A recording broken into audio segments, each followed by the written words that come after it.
اس نوجوان کے تقوی کو سلام. وہ نوجوان اپنا ایک گناہ معاف کرانے کے لیے صرف ایک گناہ اس نے کیا تھا, وہ بھی کوئی گناہ نہیں تھا کیونکہ اس کی جان جانے کا خطرہ تھا, اس کی جان جانے کا خطرہ تھا, اور شریعت نے اجازت دی ہے ناجائز چیز بھی ملے تو جان بچانے کے لیے کھائی جا سکتی ہے. وہ نوجوان کہتا ہے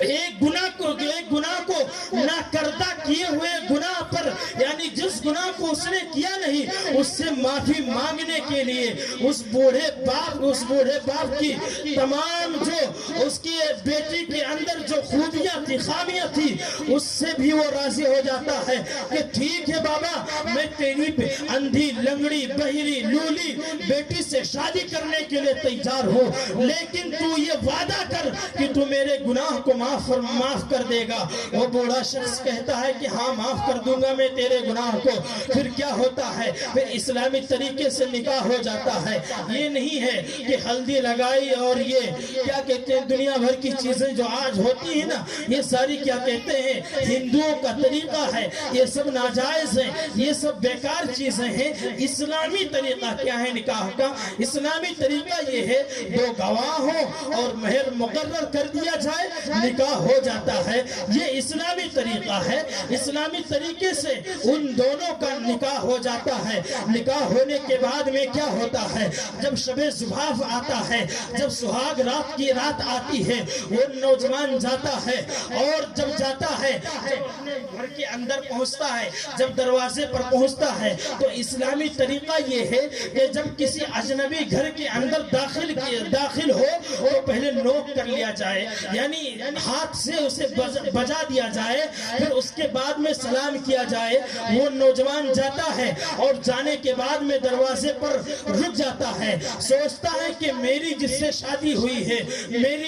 میری بیوی جو ہے وہ تو آنکھ سے اندھی بھی ہے, کان سے بہری بھی ہے, ہاتھ سے لولی بھی ہے, اور پاؤں سے لنگڑی بھی ہے. میری بیوی جو ہے وہ سن نہیں پائے گی. لیکن اس نوجوان نے سوچا کوئی سنے یا نہ سنے, میرا اللہ تو سن رہا ہے, میرا اللہ تبارک و تعالیٰ تو دیکھ رہا ہے. حضور صلی اللہ تعالیٰ علیہ وسلم کی یہ سنت ہے. وہ نوجوان دروازے پر دستک دیتا ہے اور اندر سے آہٹ آتی ہے. دروازہ اس کی بیوی کھولتی ہے. کھولنے کے بعد میں وہ نوجوان کیا دیکھتا ہے کہ اتنی حسین و جمیل, اتنی خوبصورت وہ لڑکی اس کے گھر کے اندر بیٹھی ہوئی ہے. ایسا لگ رہا ہے کہ جنت کے حور دنیا کے اندر اتر آئی ہے. وہ نوجوان واپس پیچھے پلٹتا ہے اور پلٹ کر جاتا ہے, اس بوڑھے شخص کا گریبان پکڑ لیتا ہے اور کہتا ہے کہ اے بوڑھے, آخر تیری مجھ سے کیا دشمنی ہے؟ میں نے ایک گناہ کیا تھا, اس کی معافی مانگنے کے لیے تیرے پاس آیا تھا, اور تو مجھے کیا کہتے ہیں اپنی بیٹی سے شادی کرانے کے بعد میں تو مجھے کسی دوسرے کے کمرے میں بھیج رہا ہے. اگر مجھ سے یہ گناہ ہو جاتا تو میں تو اپنے آپ کو بھی معاف نہیں کر پاتا. پیارے آقا صلی اللہ علیہ وسلم کے پیارے دیوانوں, مسلمانوں, دماغ کو میرے قریب کرو, اپنے ذہن کو میرے قریب کرو. وہ تب بوڑھا شخص کون ہے؟ وہ بوڑھا شخص شیخ عبداللہ صومعی ہے. اور وہ نوجوان کون ہے؟ وہ نوجوان حضور غوث پاک کے والد ماجد, حضور غوث پاک کے ابا جان ہے. وہ ابا جان کہتا ہے. پھر وہ بوڑھا شخص تھا, یعنی شیخ عبداللہ صومعی رضی اللہ تعالی عنہ کہتے ہیں کہ میں نے یہ کہا تھا کیونکہ اس نے کبھی حرام چیزوں کی طرف دیکھا نہیں ہے. بہری اس لیے کہا تھا کیونکہ اس نے کبھی ناجائز چیزوں کو سنا نہیں ہے. لولی اس لیے کہا تھا کیونکہ اس نے کبھی اپنے ہاتھ کو کسی حرام چیز کی طرف بڑھایا نہیں تھا. پاؤں سے اس لیے کہا تھا کیونکہ اس نے کبھی زندگی میں, پوری زندگی میں اپنے پاؤں سے کبھی اس نے غلط کام کی طرف وہ گئی نہیں ہے. اور جب ایسے انمول رتنوں کا ملن ہوتا ہے, ملن, تب جا کر کے غوث اعظم کا جنم ہوتا ہے. نعرے تکبیر, نعرے رسالت, مسلک اعلی حضرت, نعرے تکبیر نعرے رسالت سبحان اللہ زندہ باد۔ پیارے آقا صلی اللہ تعالیٰ علیہ وسلم کے پیارے دیوان حضور سیدنا غوث اعظم رضی اللہ تعالیٰ عنہ کو اللہ تبارک و تعالیٰ نے کس قدر بلند و بالا مرتبہ عطا فرمایا، اس کا اندازہ ہم اور آپ نہیں لگا سکتے ہیں۔ ہمارے پاس اتنے الفاظ نہیں ہیں جو ہم حضور غوث پاک کی شان آپ کی سماعتوں کے حوالے کر سکتے، لیکن پھر بھی میں کچھ ایک واقعہ اور بتانا چاہتا ہوں۔ پیارے آقا علیہ السلام کے پیارے دیوانوں، ایک بوڑھا شخص جو 70-80 سال کا پہنچ گیا، جب وہ اپنے گھر جاتا ہے تو اس کی بوڑھی بیوی کہتی ہے، اس کی بوڑھی عورت کہتی ہے کہ اے بوڑھے تو کسی سے مرید ہو جا ورنہ بے پیر کے مر جائے گا، کیونکہ 70-80 سال کا ہو گیا ہے، اب کیا بھروسہ کہ تو کب تک جیے، تو بیٹھا ہے یہاں لیٹا ہے، کیا پتا لیٹے ہی لیٹے تیری آنکھ پھر نہ کھلے۔ تو بوڑھی عورت کہتی ہے کہ بوڑھے تو کسی کو اپنا پیر بنا لے اور مرید ہو جا، نہیں تو بے پیر کے مر جائے گا۔ اب وہ بوڑھا شخص کیا کرتا ہے؟ بوڑھا شخص جب سوتا ہے تب اسے نیند نہیں آتی ہے، کیونکہ اب اسے بھی معلوم تھا کہ میری بڑھیا نے بات تو پتے کی ہے کہ کیا پتا میں سوؤں اور سوتا ہی رہ جاؤں، اس کے بعد میری آنکھ ہی نہ کھلے، تو یہ بات تو پتے کی ہے۔ وہ بوڑھا شخص کہتا ہے،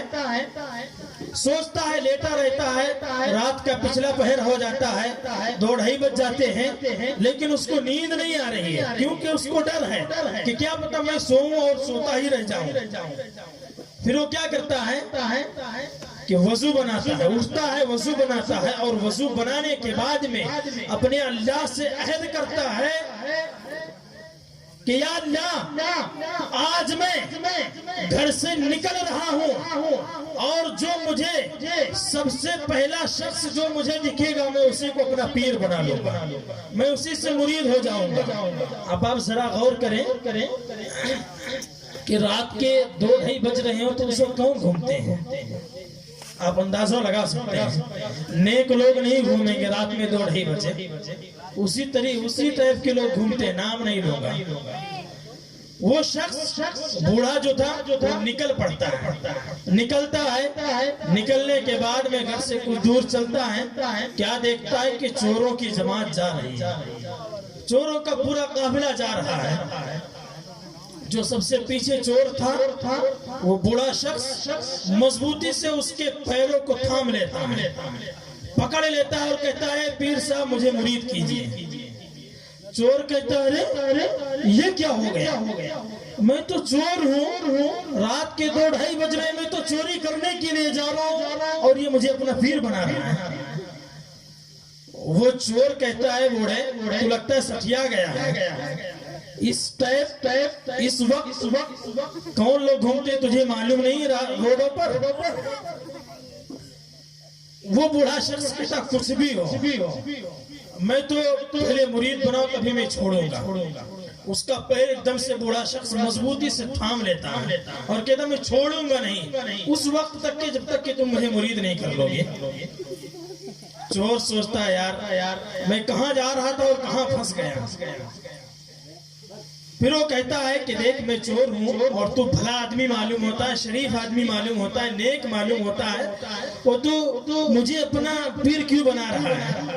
میں چور ہوں، جا کسی اچھے عالم دین کو تلاش کر، جو کوئی بہترین پیر ہو اس کو تو اپنا پیر بنا، میں تو چور ہوں، مجھے کیوں پیر بنا رہا ہے؟ وہ بوڑھا شخص کہتا ہے نہیں کچھ نہیں، آپ کچھ بھی ہو میں آپ کو چھوڑوں گا نہیں جب تک کہ آپ مجھے مرید نہیں کر لیں گے۔ آگے کیا ہوتا ہے؟ پھر وہ جب وہ جو چور تھا وہ کہتا ہے کہ یہ ایسے نہیں مانے گا، اس کے ذہن میں ایک آئیڈیا آتا ہے۔ کیا کہتا ہے وہ چور؟ کہتا ہے کہ بوڑھے یہ سامنے کا گھر جو دیکھ رہا ہے یہ ہمارے ٹارگیٹ پر تھا، یعنی اس گھر میں ہم چوری کرنے والے تھے، ہمارے ساتھی تو پتہ نہیں کہاں چلے گئے، لیکن تو میرا پیر نہیں چھوڑ رہا ہے، تو یہ جو سامنے کا گھر نظر آ رہا ہے تو چل میں اس گھر کے اندر سے مال چوری کر کے لاتا ہوں اور لا کر کے تجھے دکھاؤں گا، تیرے ہاتھ میں دوں گا، تب تجھے یقین ہو جائے گا کہ میں چور ہوں۔ تو اس نے کہا کچھ بھی ہو، آپ چور ہو یا نہ ہو، مجھے تو مرید بناؤ۔ اس نے کہا کہ ٹھیک ہے چل تو میرے پاس، اگر جب بھی تجھے یقین نہ ہو تب میں تجھے مرید کر لوں گا۔ چور لے کے جاتا ہے جس گھر پہ اس چور کی نظر تھی کہ اسی گھر میں جانا ہے، تو وہ جاتا ہے، اس بوڑھے شخص کو بھی ساتھ میں لے کر جاتا ہے، پھر سوچتا ہے کہ گناہ کرنا تو گناہ ہے ہی، گناہ کو دیکھنا بھی گناہ ہے، گناہ کرے کوئی آدمی یہ تو گناہ ہے ہی، اور اگر کوئی شخص گناہ کر رہا ہو تو یہ بھی گناہ ہے۔ پھر وہ چور کہتا ہے کہ دیکھ تو بھلا آدمی معلوم ہوتا ہے، تو یہی رک، میں اندر جاتا ہوں اور مال چوری کر کے لاؤں گا، تجھے دکھاؤں گا، اگر تجھے یقین ہو گیا تو ٹھیک، اگر یقین نہیں ہوا تب تجھے میں مرید کر لوں گا۔ وہ بوڑھا کہتا ہے ٹھیک ہے وعدہ کیجئے کہ آپ کو مرید کرنا ہوگا۔ وہ چور کہتا ہے کہ ٹھیک ہے میں تجھے مرید کر لوں گا۔ پیارے آقا علیہ السلام کے پیارے دیوانوں، وہ چور اس گھر کے اندر جاتا ہے جس گھر پر اس کی نظر تھی، جس گھر پر ان چوروں کا ٹارگیٹ تھا، وہ چور اس گھر کے اندر جاتا ہے، گھر کے اندر پورا اندھیرا اندھیرا ہوتا ہے، کسی طرف ہاتھ مارتا ہے تو لوٹا ملتا ہے، کسی طرف ہاتھ مارتا ہے تو مسلح ہاتھ آتا ہے، جب کسی دوسری طرف ہاتھ مارتا ہے تو تسبیح ہاتھ میں آتی ہے۔ اتنے ہی وقت میں حضرت خضر علیہ السلام آ جاتے ہیں اور دروازے پر دستک دیتی ہیں، کہ دروازے پر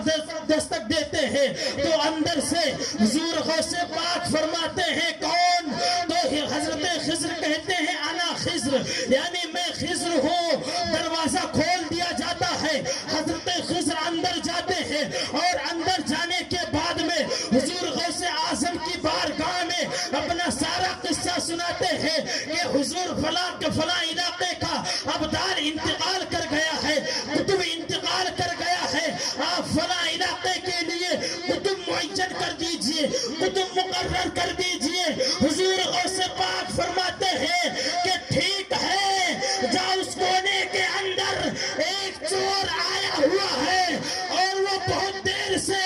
ہاتھ ادھر ادھر مار رہا ہے لیکن اسے کچھ مل نہیں رہا ہے، جاؤ اسی چور کو لے جاؤ، میں آج سے اس چور کو فلاں علاقے کا قطب بناتا ہوں، جاؤ اسی چور کو لے جاؤ، کیونکہ یہ چور جا کر کے بغداد کی گلیوں کے اندر کہیں یہ شور نہ مچائے کہ میں حضور غوث پاک کی بارگاہ میں گیا تھا، مجھے وہاں سے کچھ نہیں ملا، میں وہاں سے خالی ہاتھ لوٹ آیا، اس لیے اے خضر اس چور کو لے جاؤ اور اس کو میں فلاں علاقے کا قطب بناؤں۔ یہ شان اللہ تبارک و تعالیٰ نے حضور غوث پاک کو عنایت کی، حضور غوث پاک کو عطا کیا کہ ایک چور بھی اگر حضور غوث پاک کے گھر کے اندر چوری کرنے کے لیے جاتا ہے، جاتا تو ہے چور بن کر کے، لیکن وہ چور بن کر کے واپس نہیں نکلتا ہے، وہ ایک ولی بن کر کے نکلتا ہے اور ایک جگہ کا قطب بن کر کے نکلتا ہے، ابدال بن کر کے نکلتا ہے۔ پھر جب وہ شخص جو چوری کرنے کے لیے گیا تھا، جب وہ ابدال پر مقرر ہو جاتا ہے، قطب ہونے پر مقرر ہو جاتا ہے، پھر وہ شخص جانے لگتا ہے جس جگہ کا وہ قطب بنا تھا، اس جگہ کے لیے وہ روانہ ہو جاتا ہے۔ تو حضور غوث پاک کہتے ہیں کہ اے بندے رک جا پہلے جو تیرا مرید باہر کھڑا ہے، جا سب سے پہلے اس کو مرید کر، اس کے بعد تو اپنے جگہ۔ سبحان اللہ، ماشاءاللہ، سبحان اللہ۔ اللہ تبارک و تعالیٰ نے حضور غوث پاک کو عطا کیا۔ پیارے آقا صلی اللہ تعالیٰ علیہ وسلم کے پیارے دیوانوں، حضور غوث پاک کے مرتبے کو اس وقت ہم سمجھیں گے جب ہم علم دین حاصل کریں گے۔ اللہ کے نبی صلی اللہ تعالیٰ علیہ وسلم نے ارشاد فرمایا ہے